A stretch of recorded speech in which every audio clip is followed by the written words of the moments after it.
On the pier, in the park, and framing the splendid ocean views of the Charlestown Navy Yard, wind sculptures. Members of the Navy Yard Garden Association are responsible for bringing the eye-catching beauty to the area. We started as a group of neighbors and volunteers here in the Navy Yard, wanting to just improve our neighborhood. And we started with a goal of plantings and public art. You might remember these oversized, four-legged friends that visited the Harbor Walk for about 3 months last year. The group's first display such a hit that they decided to find something that would feel more like home. We have our own windy microclimate here. It's different than other parts of the city, partly because of the buildings, but partly because we're at the head of the harbor, the north end of the harbor. And based on feedback from the community, it has something that fits with our community. We found this artist, Lyman Whitaker. We raised funds from the community to be able to bring this art exhibit here for a year. Wind on Water, or WOW. 8 groupings and 32 sculptures make up this installation. Timing could not have been better. Who would have known last year when we were fundraising that this would be the best thing to be doing during the pandemic? It has been amazing to watch spaces that didn't have anything located there before to create placemaking. People are coming to sit and have picnics or sunbathe in spots that people would normally walk by. No strings attached here, just the art of simplicity. How are they here? Why are they here? And it's like, it's for you to enjoy. Most of these pieces are made of copper, but when the artist discovered that some would sit within the site of Spalding Rehabilitation Hospital, he decided on something special. He paid attention to height and to use stainless steel so it sparkles, and it's also at the end of the pier so people inside can see it. Each grouping a different design, relying on movement to provide a constant change in view. Now to a question we gather you have never thought about before. Can cows learn to draw?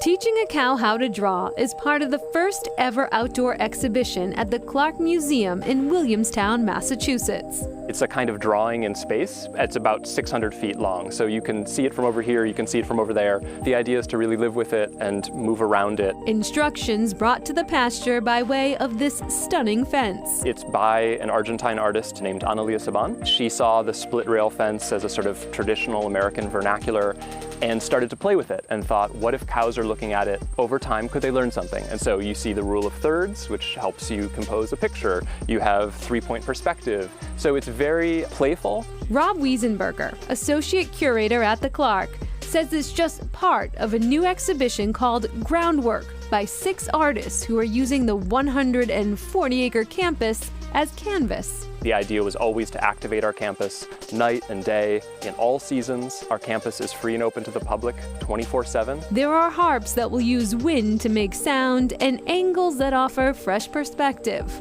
A lot of the artists in the show are framing the landscape in different ways. And a chance for all of us to take in art outside the box. It was meant to be open-ended, and it's meant to be non-linear, and it's meant to encourage wandering. Back to our original question. Have the cows figured out how to draw yet? I haven't seen one yet. I think we may have to wait on that.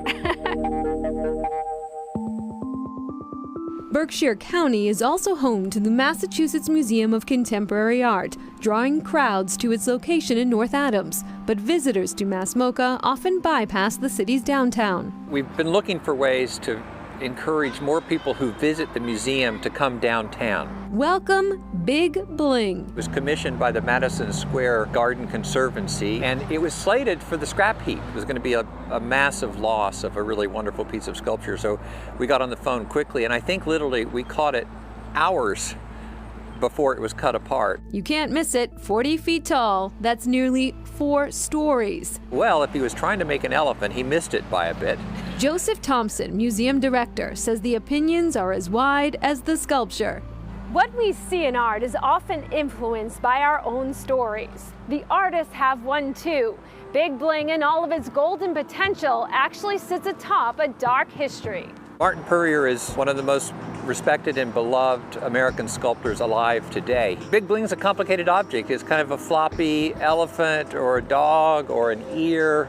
It's all those things. It has an edge though. The shape of the body references shackles used on a slave ship. The reference to bling is a reference to bling culture and consumerism and this kind of aspirational, glittery gold shackle at the top. This, another example of how sculpture on display plays an unassuming but powerful role in society. Sculpture has a pretty aggressive point of view. Think about it. It says, look at me, come to me. It's an act of great hope. Back to Wind on Water in Charlestown. The sculptures will be on display through May 2021, so there's plenty of time to check them out. As for the groundwork exhibit at the Clark Art Institute, museum educators are leading socially distant walks to the various sculptures where they present outdoor lectures about them. Those lectures will be offered through October. Up next, stop, enjoy, and relax in the art.